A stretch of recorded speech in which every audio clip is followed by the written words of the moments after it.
Daddy? So I'm paying.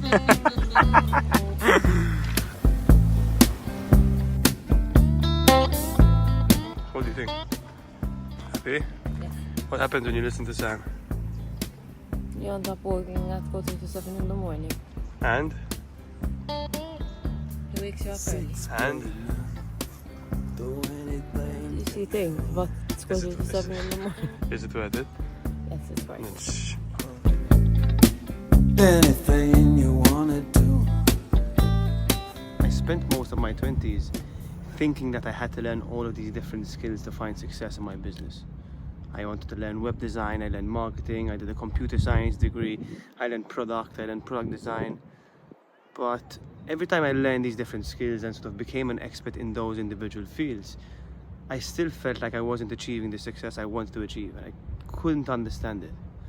And the most frustrating thing about it all is that since I was working with different clients and interacting with different business people and successful business people, most of the time the people who are getting most success had half the skills I had. And I couldn't understand, like, how is it that someone who doesn't know sales, doesn't know marketing, doesn't know all of these different things that I thought you had to know in business to be successful, were getting more success than me. Their businesses were growing faster, were making more money, they were building bigger teams, and it really frustrated me. And I always blamed it on, oh, they're just lucky, they have no idea about business, their family had money and their friends put them in the right direction, they met the right person. And it was just my way of dealing with my insecurities of like, I deserve the success because I know all these skills. But then I came across a book called The 21 Laws of Leadership that completely changed my life and the way I think about business now. And it literally happened from the first chapter. The first chapter is called The Law of the Lid, which says your success is capped by a level of leadership. Right? Your success is capped by a level of leadership. I was busy learning all of these skills, trying to become an expert in all of these different fields. And the one skill I was missing was leadership. And I call this the curse of the expert. From my point of view is that I got so caught up in learning all these skills, becoming an expert, that I didn't know how to delegate. I wanted to do everything myself. I didn't know how to let go, right? If I had to give a project to someone else who was on my team, I'd say, no, I'll just do it myself because the guy doesn't understand. And I blame it on them. I had to delegate some work rather than giving it to someone else and showing them the ways and like being a good leader and building a team around me that can actually think the way they should be thinking and guiding people and helping my team. What I would say is, no, I'll do it myself. No one's going to ever understand how I want it. No one's going to get it right. And I got stuck in this cycle of not being able to bring the right talent around me because I was so caught up in, I am the best person for this job. I have to do it myself. Then it all clicked. Your level of success is capped by a level of leadership. Those clients I said were stupid, all of the business people that were achieving success I wanted, all of the friends of mine who I thought had no skills but were achieving more success than me in their businesses, had one skill I didn't have, and that was leadership. And I wasted so much of my 20s trying to do all of these things where I didn't know how to let go, I didn't know how to build a team. Whenever the right talent came around me, they'd leave because I wasn't a good leader. And now I can see it from a different point of view because I can see how wrong I was, and I can understand why I never got the success I wanted, and how as soon as I changed this way of thinking, my business changed overnight. I learned how to let go.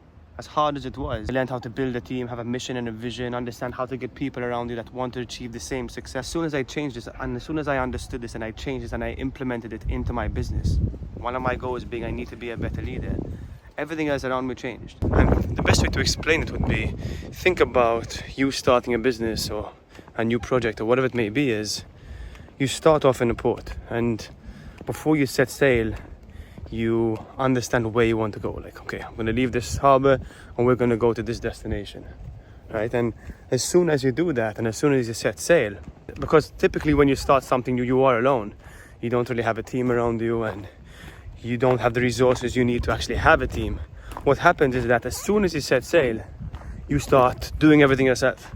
Right, pulling up the anchor, setting a sail up, making sure everything is all right, fixing holes leaks that are coming into the boat. And what happened to me for 3 years of my life is I never really stopped to go back to the deck to make sure I was going in the right direction. Every day I was being pulled into designing websites, designing funnels, working on sales, fixing problems with the team, when I forgot to stop for a second and go back to understand, like, are we going in the right direction? Is this what we should be doing right now? Are the tasks I'm doing today actually moving the needle, because I was so focused on being the expert and trying to do all of the things myself, I forgot to focus on the reason why I started and the reason of where we're actually going. And the most important lesson for me and what I learned is that every month, every week, every day needs to be with intention. You need to remember what the goal is, where we're going, because otherwise you're going to get pulled in 100 different directions. You're going to be focused on doing all the work yourself, and you're going to mistake action for productivity. Right? I was busy doing all these different things, but not moving in the right direction and not getting anywhere, to be honest. So, yeah, I think the biggest lesson for me is that leadership is the one skill that changed my life.